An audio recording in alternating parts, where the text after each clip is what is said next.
مصر أقوى من المحن، من المواجع والفتن، الحضن هي والوطن كلنا بنحب مصر. مصر عنوان الشهامة والعزيمة والكرامة، ليها الريادة والزعامة كلنا بنحب مصر. مصر أرض الأهرامات، معجزة من المعجزات، نيلها فجر الأمنيات كلنا بنحب مصر. مصريين صافي وجميل، شعب حر طيب أصيل، للعرب بيت ودليل كلنا بنحب مصر. مصر مجد الإنسانية والحضارة الفرعونية والعروبة والقومية كلنا بنحب مصر. مصريين كلنا منها بتجري في دمنا، احنا العرب دي أمنا كلنا بنحب مصر. دكتور محمد، أول مرة نسمع عن عمليات جراحية جماعية من خلال مبادرة. الحقيقة دي مبادرة تطلقها مديرية الشؤون الصحية في البنية بالتعاون مع المحافظة. الهدف منها طبعا هو عمل أكبر عدد من العمليات الجراحية في يوم واحد، وتجميع أكبر عدد من الأطباء في نفس الوقت. وده احنا عملناه في كذا مستشفى، في تاي البارود، وعملناه في حوش عيسى، وعملناه في كفر الدوار، والنهارده بنعمله في مستشفى أبو حمص المركزي. النهارده بيتم إجراء 35 عملية جراحية، تخصصات مختلفة، أنف وأذن، جراحة عامة، عظام، نساء، مسالك. ففي تجميع لكل الأطباء بالتخصصات المختلفة، ومعاهم أطباء التخدير. والحقيقة النهارده اليوم أكثر من 25 طبيب موجود في نفس الوقت. ابتدت العمليات الساعة 9 صباحا، تستمر لحين انتهاء الليستة كلها عشان نقلل قائمة الانتظار اللي موجودة في المستشفى. طبعا محافظة البحيرة جنب إلى جنب مع مديرية الصحة، لو في أي أدوية أو مستلزمات أو إمبلانتس يعني خاصة بالعمليات الجراحية، شرايح ومسامير، أي حاجة محتاجينها العيانين بنقدر نساهم بيها من صندوق دعم الدواء في المحافظة.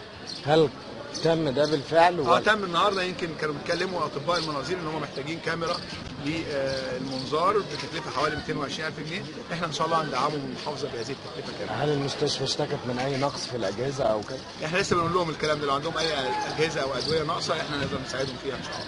شكرا جزيلا. شكرا جزيلا. هي عندنا من سنه 90 يا معلم ازاي احنا دلوقتي احنا عايزين مصلحه العيان، الحاجه اللي شغاله كويس وتعيش، بس بالامانه يعني دي هنجيبها من يعني نشوف من فلوس الخدمات دي. والله دي حاجه كويسه يعني. خلاص.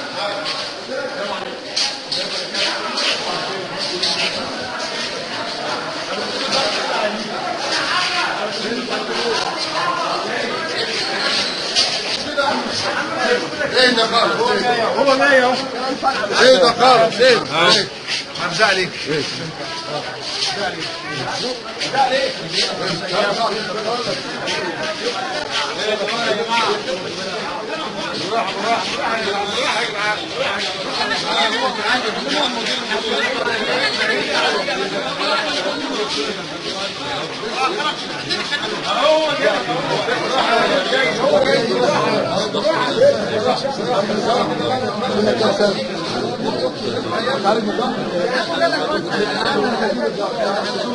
يا باشا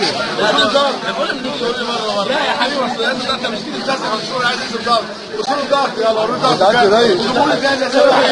انت قعدت رايق اول امبارح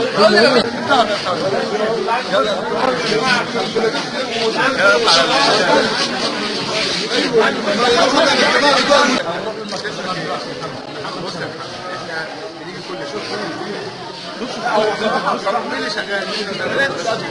بصراحه بيقابلنا والله بيكشف علينا بالمكتب. بيقابلنا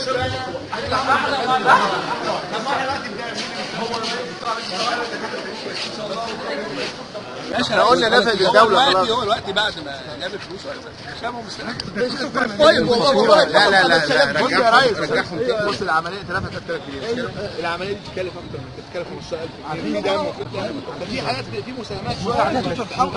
احنا بنساعد يا جدع، هو كل اتعمل ده مش مساعده. ترحموا الناس والله احنا خدنا الفلوس الفلوس اللي انت لفتها والله حضرتك كانوا شغال في شركه غزل ونسوق جالنا خلاص ماشي تعالى والله ما هو دي المشكله. تشتغلوش حضرتك لا ساعات انا عارف ان بره هتتكلم كتير. انت بص دلوقتي يا قصه، انت دلوقتي دخلت مستشفى وقلت لك ودك كذا انا كل ما اكلمك اعمل كده. لا يا حبيبي ده ربنا المسمار ده خالد غالبا ما بيعرفوش يشتروه، بنخلي عليه مش عشان نخلص انه بيجي على ضغط الدولي. بس كلام بس كلام والله يعني هي دي واقع. انا انت عارف انت او عمو فؤاد انا عايز اقول على حاجه. هو ده يوم عمل. ان الفكره اصلا نبعت من الاطباء نفسهم، الفكره نبعت من الاطباء انهم يخففوا العبء على المواطنين وعلى اهاليهم، يبقوا متواجدين كل التخصصات موجوده في يوم واحد في المستشفى. الفكره بعد كده تبنتها المديريه مع المحافظ والوزاره، وبدانا ننزل للاطباء نعرض عليهم، الناس بتستجيب تماما. الفكره فيها يعني رؤيه للاطباء ان احنا كاطباء بنتواصل مع المرضى بتوعنا، بنسيب اولادنا وبنسيب اهالينا وبنسيب مصالحنا الخاصه في يوم الاجازه بتاعتنا، وبنرجع للمستشفى بتاعتنا في يوم اجازتنا، نعمل العمليات المتاجله كلها، نخفف العبء عن المرضى اللي بيبقى عندهم احيانا في بعض التخصصات قائمه انتظار لمده 3 شهور و4 شهور و5 شهور. بيبقى في تجمع الاطباء كلك بيتقابلوا في المستشفى في يوم واحد، كل الاخصائيين في كل التخصصات الجراحيه وحتى التخصصات اللي بتدعم العمل الطبي زي المعمل والاشعه وبنك الدم والطوارئ والاقسام الباطنه والعنايه المركزه بيبقوا متواجدين مع بعض، تبادل الخبرات بيتم. احيانا بنجيب اطباء من بره المستشفى في التخصصات اللي مش موجوده في المستشفى. بيبقى يوم عمل بنقول احنا نقدر كاطباء نتواجد كلنا بقوه 70 80 طبيب في يوم واحد. احنا كمان كمستشفى نقدر ندير 40 مريض او 35 مريض في يوم واحد، ندخلهم كلك العمليات ونحضر لهم العلاج بتاعهم ونحضر لهم الادويه والمستلزمات والاطقم والتمريض، كل ده بيتم في يوم واحد. يعني شكر جزيل جدا للساده الاطباء في مستشفى ابو حمص واداره المستشفى، لان احنا بنقول ده واجبنا، لكن لما الطبيب يتحرك من بيته والممرضه تتحرك من بيته يوم الجمعه يقولوا للناس احنا نستطيع ان احنا نتواجد ونخدم اهالينا، فده حاجه كويسه.